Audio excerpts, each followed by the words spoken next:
Cordiales saludos a todos los estudiantes. En esta oportunidad vamos a tratar un tema muy importante, el sistema operativo. La quien le habla es la magíster Fanny Yanina Salcedo Castro. ¿Qué es un sistema operativo? Un sistema operativo es el software que se encarga de gestionar todos los recursos del sistema informático, permitiendo así la comunicación entre el usuario y el ordenador. El sistema operativo es el software base, el software de carga que va a permitir que nuestra computadora funcione y así mismo poder instalar, descargar cualquier otro aplicativo. Muy importante este sistema operativo. ¿Qué gestiona el sistema operativo? Gestiona los software, o sea, los programas que están instalados, así también los hardware o los periféricos que están instalados, en este caso en una computadora, ¿no? Controla las asignaciones de la memoria, ordena las solicitudes del sistema, controla los dispositivos de entrada y salida y facilita la conexión a redes y el manejo de archivos. Asimismo, tiene varias funciones del sistema operativo bastante importantes, ¿no? Primero, en cuanto al arranque o el encendido, ¿no? Se encarga de activar las funciones del sistema operativo. Asimismo, proporciona una interfaz de comunicación entre el usuario y la máquina. Esa comunicación, ¿no? Ese acceso entre el programa y el usuario a la hora que está uno trabajando. Controla el funcionamiento de los distintos dispositivos del ordenador. Desde el momento cuando tú instalas un dispositivo periférico en la computadora, automáticamente el software reconoce ese dispositivo que estás instalando o conectando, ¿no? Como acceso. Controla el almacenamiento de la información a las distintas unidades de disco. Evidentemente indica, ¿no?, la capacidad de almacenamiento. Todo este funcionamiento lo permite el software, lógico, ¿no? La capacidad de almacenamiento o dispositivo de almacenamiento que estás ingresando. Mediante un sistema de seguridad también protege los datos y acceso a los mismos. No olvidemos que cuando instalamos ciertos programas o tenemos acceso a las redes, ¿no?, también tenemos que tener un sistema de seguridad como los famosos antivirus, ¿no?, que nos permite dar ese tipo de seguridad para nuestra información. Lleva a cabo las diferentes instrucciones de los distintos programas o los diferentes programas, ¿no? Desde el momento que damos acceso o descargamos algún aplicativo, el software nos permite dar ese acceso también a esos aplicativos, ¿no?, mediante un sistema de, ya sea justo como la imagen lo visualizamos, sea táctil o por medio del mouse a la hora de ingresar. Estas instrucciones se van a ir dando con el acceso o la forma práctica de acceder a estos programas. Vamos a hablar ahora sobre los sistemas operativos para ordenadores y móviles. Existen sistemas operativos exclusivamente para computadoras y existen sistemas operativos exclusivamente para celulares, ¿no?, o móviles. Algunos de ellos vamos a hablar. Por ejemplo, acá observamos 3 de cada uno de ellos. Para los ordenadores bastante conocidos como el Windows. Asimismo, también tenemos el Linux y también tenemos el Mac OS X. Son los más conocidos en el mercado. Y en cuanto a los móviles o celulares, tenemos el Android, así también el BlackBerry y el iOS.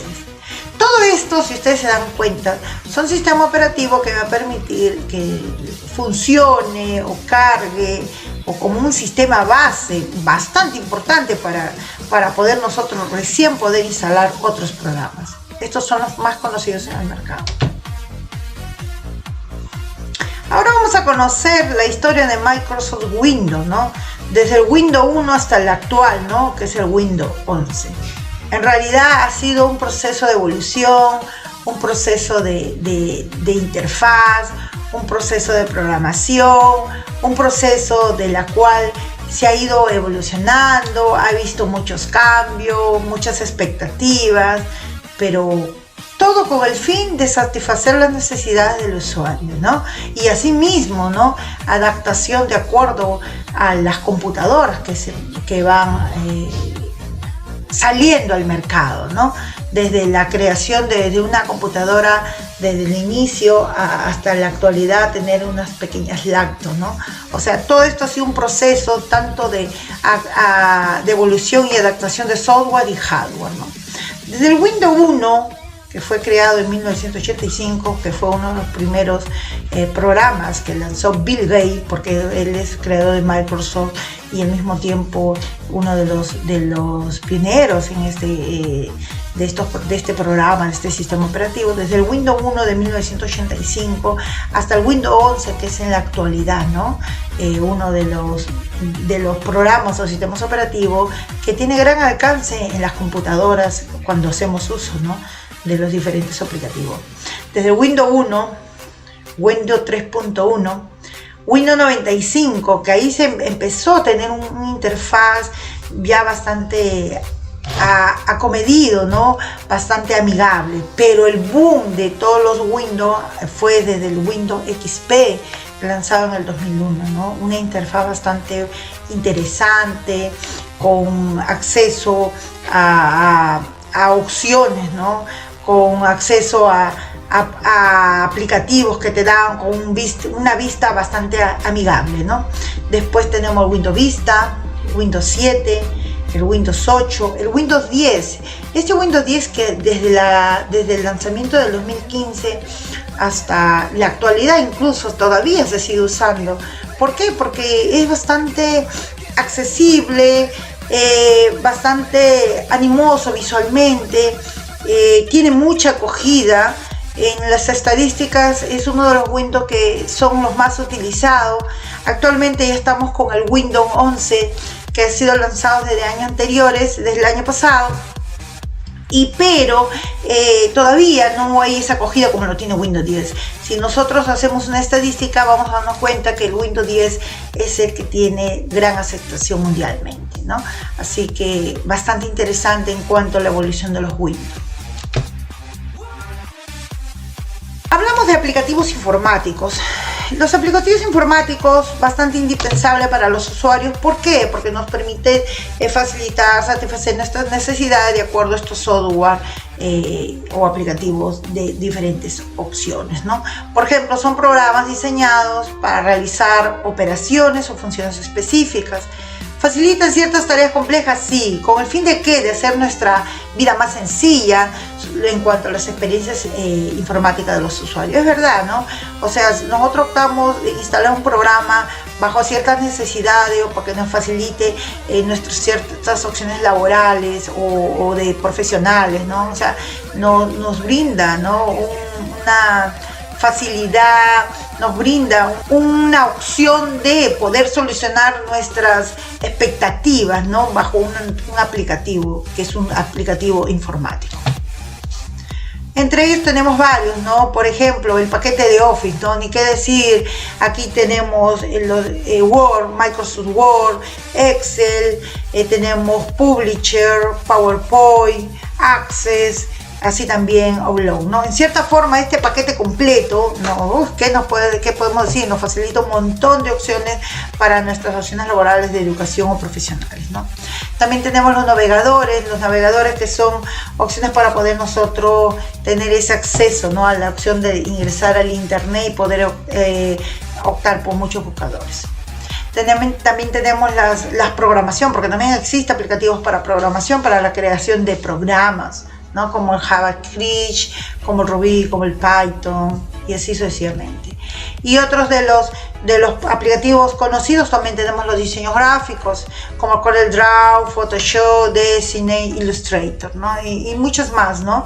También tenemos las opciones multimedia, ¿no?, los reproductores, que tenemos incluso instalado en los software ya, que son aplicativos que necesitamos, ¿no? También tenemos opciones de edición, ya sea de video, ya sea de audios también. Todas esas opciones de edición son aplicativos que podemos instalar en nuestra computadora y podemos hacer uso, ¿no?, para ciertas necesidades, ¿no? También tenemos las opciones de correo electrónico. El correo electrónico como el Gmail o el Outlook, el Hotmail, bueno, en este caso también Yahoo y así otros más, ¿no? Todos estos aplicativos podemos instalar en nuestra computadora o podemos tener el acceso también por medio del internet, la cual nos facilita, ¿no?, mucho, ¿no?, en nuestras labores diarias. En cuanto a las herramientas digitales lo podemos encontrar en forma online, también algunas son descargables. Tenemos que tener en cuenta que las herramientas digitales son un conjunto de programas, plataformas y aplicaciones orientadas a generar contenidos amenos, útiles y provechosos para los estudiantes o para el usuario en sí, de tal manera que faciliten su aprendizaje y el acceso a la información. Es también estas herramientas digitales las que nos dan soluciones a nuestros problemas o necesidades diarias, ¿no? Hay muchas herramientas digitales, muchas. Solamente voy a mencionar algunas de ellas de la cual pueden hacer uso, ¿no? Ya sea como por ejemplo Canva, ¿no?, que son diseños de presentaciones gráficas, de la cual te permite hacer muchas presentaciones, tienen varias opciones para poder trabajar, ¿no? Desde hacer un diseño, un currículo, unas tarjetas, etcétera, etcétera. En cuanto al Genially, también conocido como presentaciones interactivas, estas presentaciones te pueden acceder ya sea por páginas, ya sean por un video o unos contenidos. En realidad es bastante interesante Genially y lo trabaja de forma online. También puede ser descargable. Tenemos también el iLove PDF. En realidad es un convertidor de PDF, pero así como es un convertidor, también optas por unir, también optas por sea de texto, sea de gráfico. O sea, es bastante interesante este iLove PDF. Utilícenlo, es muy interesante. También tenemos el convertidor MP3, MP4. Tengan presente que existen, con cada una de estas opciones tú puedes buscar muchas más, no solo son las únicas, son un montón. El convertidor de MP3, MP4 que puedes descargarlo, de hacer un video, y puedes optar por descargarlo, ya sea por video o ya sea por audio. Mira lo interesante que puedes tener. Basta con un URL nada más, podemos optar por muchas cosas. También tenemos los Postcard, ¿no? Bueno, en este caso por Flipgrid. Flipgrid es una opción online para hacer videos postcard, pero la diferencia es que estas son animadas, ¿no?, la cual tú puedes colocar las imágenes en movimiento o contenidos, en este caso, o sea, tus contenidos son propios, pero tu visualización de imagen, de videos alrededor puede ser animada, ¿no? Le puedes poner un marco, le puedes poner imágenes en movimiento, etcétera, etcétera. Bastante interesante Flipgrid. También tenemos el removedor y el Pierce, que es, por ejemplo, que son muchos, ojo, pero he puesto dos de ellos, los más conocidos, el removedor VG y el Pierce, que son para quitar fondos. Puedes poner una imagen o un fondo que tú no quieres y basta con que vayas a cualquiera de ellos y simplemente le quitas el fondo y solamente queda la imagen principal. Uy, interesantísimo. También tenemos los organizadores mentales. Hay un montón, pero uno de ellos, el más conocido o utilizado, es el MintMeister. MintMeister te das unos organizadores mentales lindísimos, gratuitos, de la cual te permite dar un efecto tipo 3D a la hora de presentar, bastante interesante porque tiene una secuencia animada. Es el MintMeister. También tenemos los EliseGo, son plantillas de diseños para PPT, o sea que puede ser descargado para PPT. La diferencia de estas plantillas es que vienen con unas presentaciones hermosas de acuerdo a la temática que vas a presentar. También tenemos el comprimidor de video. En realidad sí existen muchos. Por ejemplo, Clidio también está, ¿no? Por ejemplo, Flakecris, Clidio y otros más, que comprimen el video cuando son pesados y tú lo quieres volverlo o reducir, en este caso el tamaño. Totalmente interesante los comprimidores de video como Flakecris o Clidio. Y si queremos grabarnos un video en nuestra computadora y después tener ese acceso para compartirlo o bajo cierta temática, tenemos el Screen-O-Matic. Ojo, no son los únicos, son muchos más, como Loom también tenemos, ¿no? El Screen-O-Matic es un grabador de video automático donde te permite no solamente grabar, sino que te permite también tener tu rostro visualizado en cámara a la hora que estás exponiendo. Bastante interesante. Muchas gracias.